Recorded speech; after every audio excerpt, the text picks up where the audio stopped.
Kayo po si Arnil Garabde. Garalde.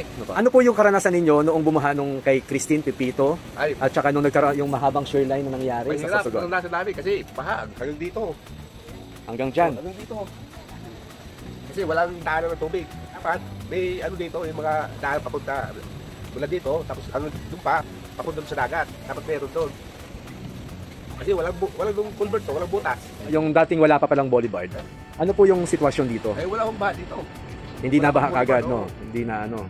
Kasi tagos-tagusan pa ang tubig dito. Ah. Marami ng simon. Ay, hindi na nakakalabas sa tubig. Kumusta naman yung pangkabuhayan nyo nung madalas na bumabaha dito? Lapit mo din. Nakakapangisda pa ba kayo? Kapag sobrang baha, hindi kapag-isda kahit malalim. Paano naman po yung sitwasyon ng mga bangka ninyo? Saan ninyo pinaparada yung bangka nyo?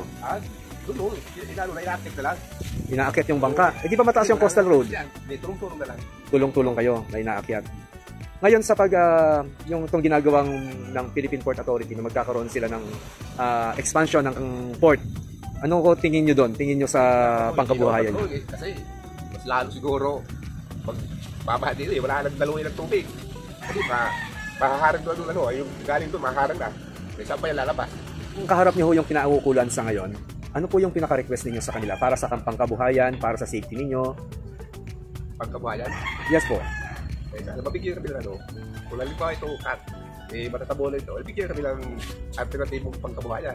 Magkaroon dito ng converted, daanan ng tubig, pupunta doon sa dagat. Tingin po ba ninyo nakatulong yung mga project na ito para gumanda yung kabuhayan natin? Ay siguro ko sa kanila nakatulong, sa amin hindi. Mga mangingisda. Walang itulong sa amin. Pahirap yan. Paano nyo nasabing pahirap yan sa inyo? Hindi na kayo makapangisda lang ng maigi. Kanila, nakatulong yan kasi ang hanap buhay nila sa kami sa dagat, apektado kayo. Yung safety ng bangka ninyo ngayon na ginagamit, tingin nyo safe yan ngayon dahil merong Hindi safety yan. boulevard? Oo, kasi pag mahal kayo tapos kasabay ang baha, kaya din yan. Katulad ng yung wala nang bagyo yun. Kahit ang tubig saan ilalagay ito? Bangka. Ang mga kasama ninyo, nagre-request ng daungan ng bangka o mooring. Kasabay nung sanction. Nais nyo ba yan na Wala na pong nilalagay. ma-request? Sana malagyan. Mas maganda. Sana man nilalagay yan. Pag malaki na alon, kalampas dito yung alon sa may boulevard to. Nung nakaraang bumaha dito, maraming gamit ba kayong nawala? Ay, marami. Kasi mga pag-anis na wala. Dito na nakalagay yun. Nahirapan ba kayong magtanggal ng tubig? Ay, mahirap.